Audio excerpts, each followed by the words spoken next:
do you try to change this image? For example, in most of your official photographs, you look severe and distant. This can contribute to fueling controversy. Why don't you wear a slight smile like all your fellow presidents around the world? Do you ultimately like or dislike being fed, sometimes hated, in the Western world? Thank you. Good.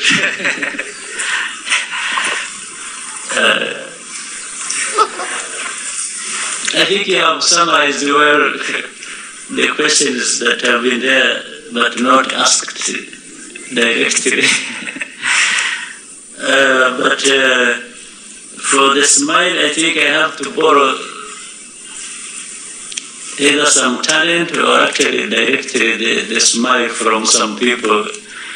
But the fact that it is the smile is lacking on me is not in my making. Maybe it happens accidentally. But very interesting way of putting your question. I try to answer it this way. Starting with who is me, who is the person. And I have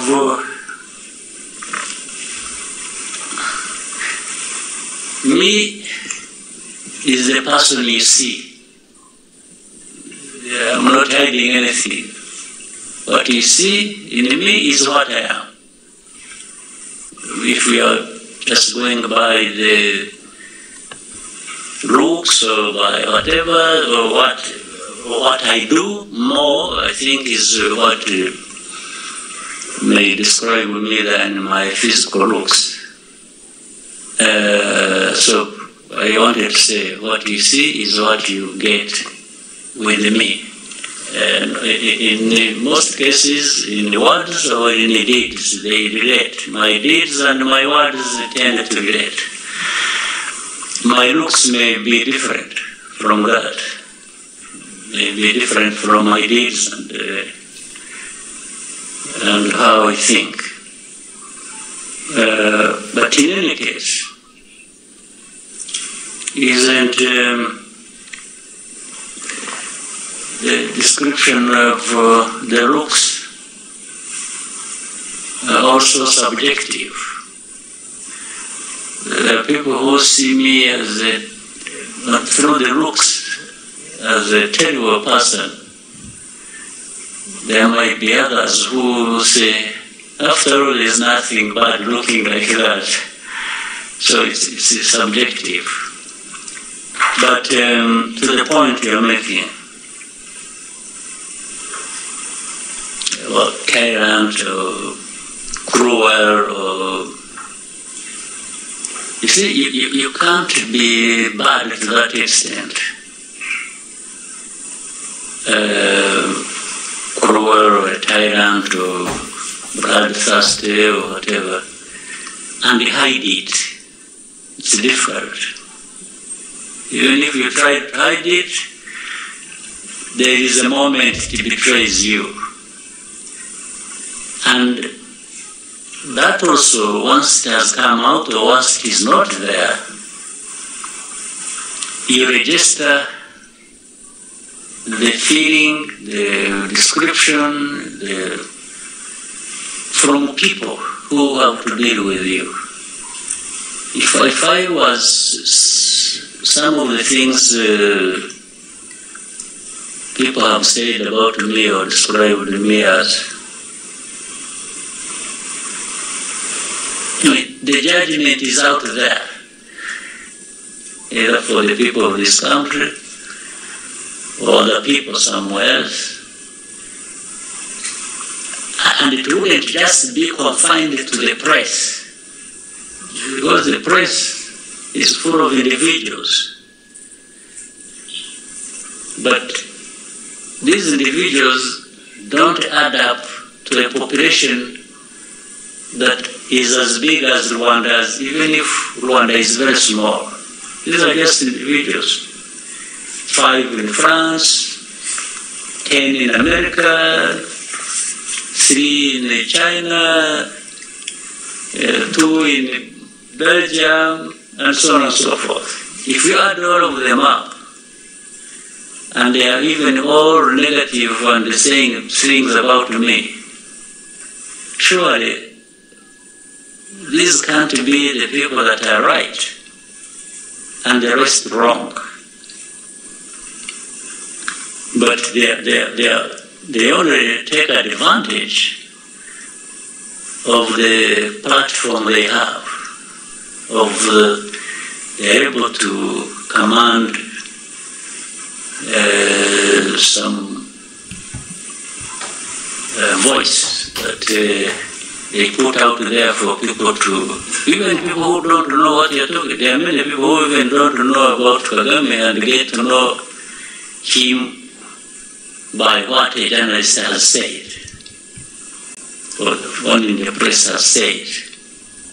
And in many cases, in my experience, some of them have started by hearing what the journalist said, and they ended up saying, but you've been told lies, when they come to know this through other means, either by direct contact or visit or whatever, and interaction with other people who know this person that has been talked about.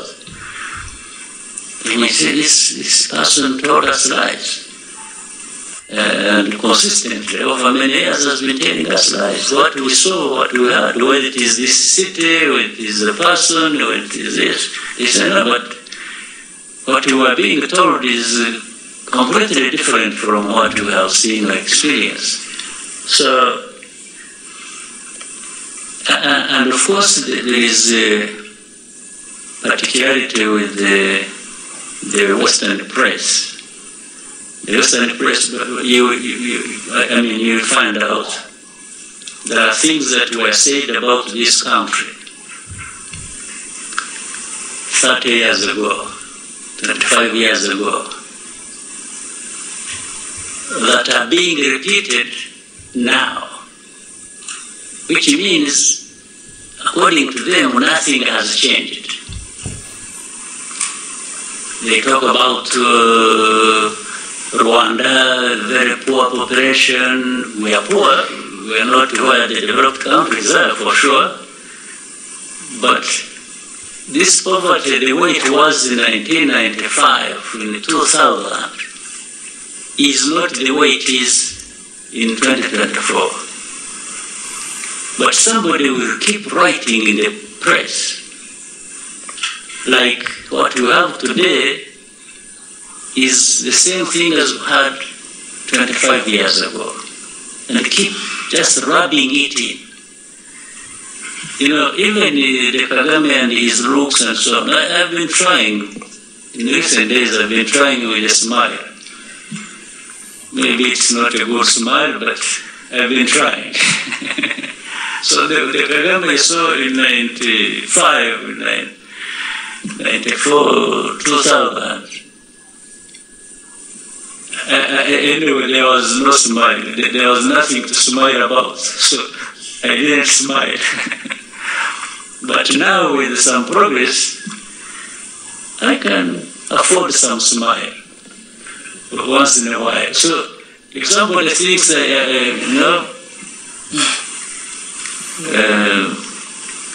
like that, I've even grown gray hair. Last time I had black. My hair was black, and now it is grey. It is actually disappearing. I may be bored. So if we think the Kagame I saw 20 years ago is the same now, no, it is a misrepresentation. But even then, that time, I looked different, and the press may not have liked the way I look.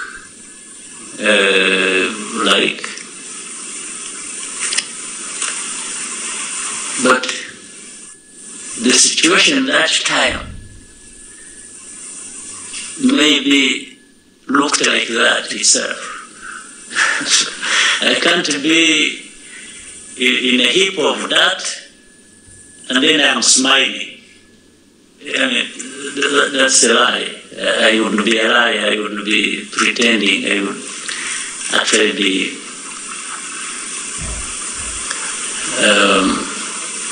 having some problems with me to pretend that everything is okay around me when everything is bad.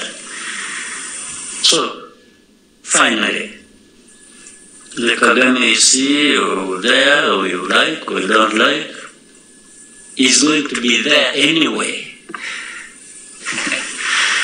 I don't need anybody to like me or to hate me to live my life. I live my life whether they like me or don't like me. And I have my views, I express them, I do things, I do.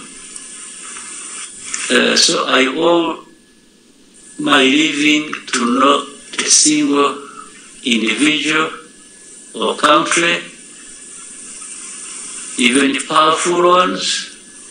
No, we are all human beings created. Sometimes they say by God, I don't know, maybe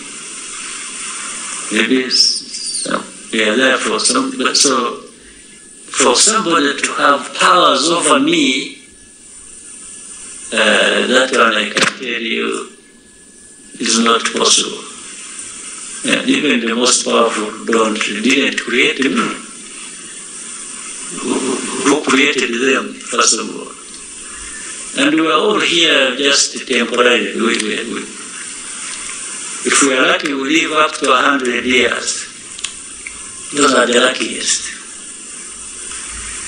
You know? So, the one who is saying all that has also his time and he'll go like all of us. Everyone has their day. So that's why I can't accept that anyone who has powers over somebody else to the point of dictating. Even the most powerful don't have power over us, how we live, how we do. So, but Kagame has been shaped by that philosophy, that understanding, that I try like any human being and do my best, do what I can do what I have to do. I may have flaws, make mistakes, own up and do good things, benefit others. And so I'm that person. Tell those people that actually to know me is not complicated. It's straightforward. It's me. Then other things we can discuss on the side. But that was a very powerful question. Thank you, sir. We can take from Amo, who was just next to Francois. Thank you. Thank you, Your Excellency Amo Kanapeli from AFP. My question is about the March 23 movement in Eastern DRC. Your government has previously denied backing the movement. Does that denial still stand a year and a half later? And what is the current relationship between Rwanda's government and the M23? Thank you. Well, those who accuse us, I would ask them why they actually don't support M23 themselves, including AFP, as a journalist. Why don't you support M23? Or why is the question, support M23 or you don't support M23? First of all, what is M23? M23 is an organization born in and out of Congo. That's number one. Number two, these are Congolese. And you hear even Congo admit it. Now, why do they exist? Why are they fighting? Why do they have arms? It's another question. It is also a simple question. They exist because they have been denied their rights as citizens of that country. They are called Tutsis of Rwanda. Fine. But then you need to be educated also a little bit about history. We have Rwandan communities in Congo who are Congolese, and by the way, these are not just Tutsis. It is the same social structure of a country that is also there in Congo. Like, in fact, we have other neighboring countries where they are, but they are citizens of those countries. We have 100,000 people originating from this community, 100,000 who have been living here in Rwanda in refugee camps for the last 2 decades. Why? Because they are being uprooted from their ancestral homes, persecuted, and sent across. In fact, there are more in Uganda. There are 100,000 here, there are hundreds of thousands there in Uganda, more numbers. So, M23 is born out of that situation. That's why I asked the question. I said, well, why wouldn't anybody else? Why are we being accused as Rwanda of supporting M23? And I'm saying even those who accuse us, actually I should accuse them of not supporting M23 because it is as if they agree with the injustice that is being done to this community. Otherwise, if you didn't agree with that injustice, you would be actually raising questions. Why are these people of M23 being treated like this? Why are we having 100,000 refugees here in Rwanda? That's where you would start from. Not start from asking Rwanda, are you supporting M23 or not? Are you still denying it? Because you are asking the wrong question. The issue is not whether anybody supports M23 or not. The issue is, what is actually the problem of M23? That's the question you should have asked, in fact. What is the problem? What is this thing called M23? Are they human beings? Are they this? Are they Rwandans? Are they Congolese? Are they that? Why? Why do they exist? Why do they even have arms and are fighting in their own country? This is the right question that I should be asked. So whether Rwanda supports or associated in any way is actually immaterial. It is irrelevant to the question. Or even you, if you want to educate yourself or educate the public, the question should have been simple. Ask me, by the way, what do you understand the M23 to be? What is it? That's a fair question. That's the one I would wish to be associated with rather than whether I support or not support. So we may take the last question, David.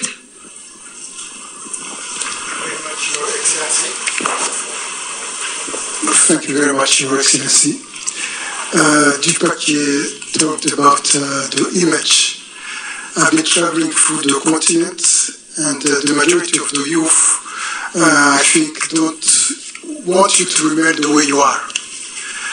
Because Rwanda means for them hope, but more than that, a new school of political thought, a new school of doing things, a new school of making politics and transforming our society for the best of peace, stability, and economic progress. For the past 30 years, you have succeeded to build a modern state offering to Rwandese people a safe space to build their own lives and achieve their personal dreams. How do you see Rwanda for the 30 others coming years? Well, we keep making progress and be where others are that they have even taken for granted. And when you see developed countries, why can't Rwanda or Africa develop to that extent or beyond? What is lacking? So, but what you have to deal with is the right politics in place, management of society and enabling society to do what they need or have to do to take them to a much higher level in terms of development than where they are. So really that is the aspiration for all of us, even as leaders, and I'm sure individual Rwandans, everyone wants to see development. They want to see us, because we are human beings. Human beings, we can't have this kind of allow this disparity, and some have been designated to remain backward, poor, undeveloped, and yet we are sitting on immense resources that actually other people who are developed are coming to help themselves with and taking away. And for us, we are there watching and not doing anything about it. So the Rwanda of the next 30 years should be maybe 3, 4, 5 times better than what you see now. 30 years from our graves to being here, I think another 30 years. We are not coming from the graves. This time we are coming from some level of progress that we have made. Thank you, sir. We may conclude here. Right. I would like to thank you for your time with us and wish you a good day. Unfortunately, I couldn't take all